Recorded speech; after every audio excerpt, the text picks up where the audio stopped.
अगर आप भी चाहते हैं बिट्टू मलंगिया इंटरटेनमेंट का ऑडियो वीडियो सबसे पहले आप तक पहुंचे, तो लाल बटन को दबाकर चैनल को सब्सक्राइब करें और बेल आइकन दबाना ना भूलें।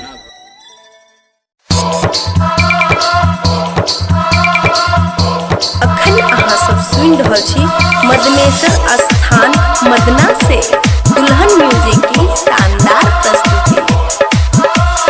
डीजे गुड्डू राज मधुबनी अखन अपने सब सुन रहल छी बिट्टू मलंगिया एंटरटेनमेंट के।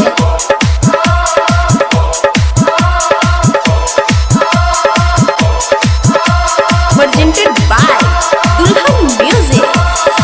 छोड़ी बंगाली तुमाल हसीना, देखी के तोरा छुटैया पसीना।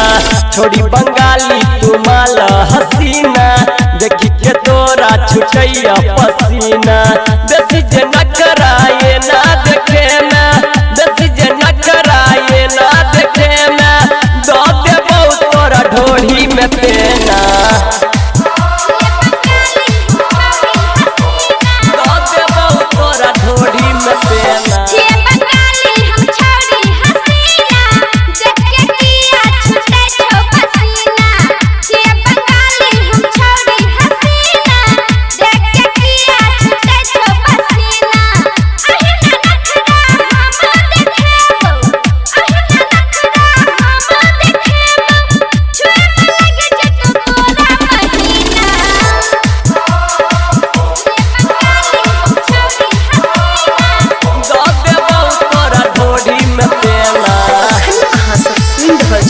मदनेश्वर स्थान मदना से दुल्हन म्यूजिक की शानदार प्रस्तुति।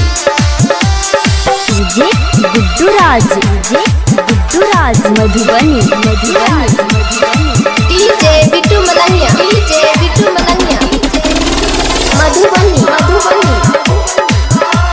Presented by Dulhan music. कारी कारी आँख तोहर हिरनी जना चाल गे, हिरनी जना चाल गे।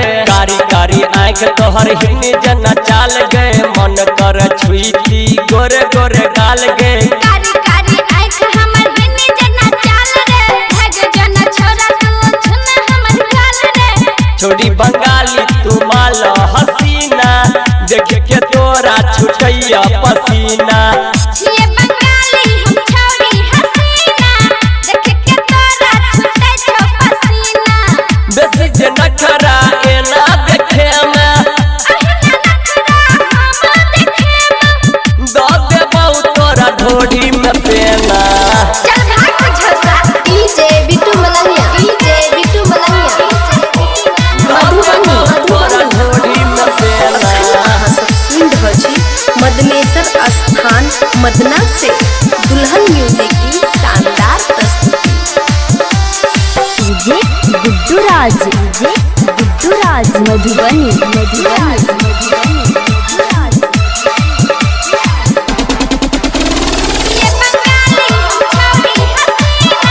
दो देबौ तोरा ढोढ़ी में पेना। कान में छक्कन वाली हमरा नक में छन्ना छनिया रे, कान में छक्कन वाली हमरा नक में छन्ना छनिया रे।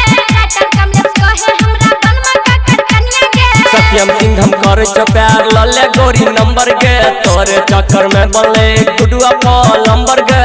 छोड़ी बंगाली तुमाल हसीना, देख के तोरा छुटैया पसीना। छिए बंगाली हम छोरी हसीना, देख के तोरा छुटे छो पसीना।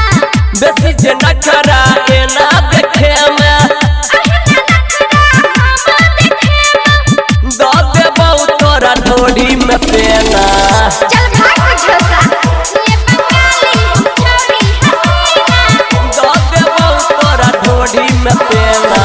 By Bittu Malangiya entertainment.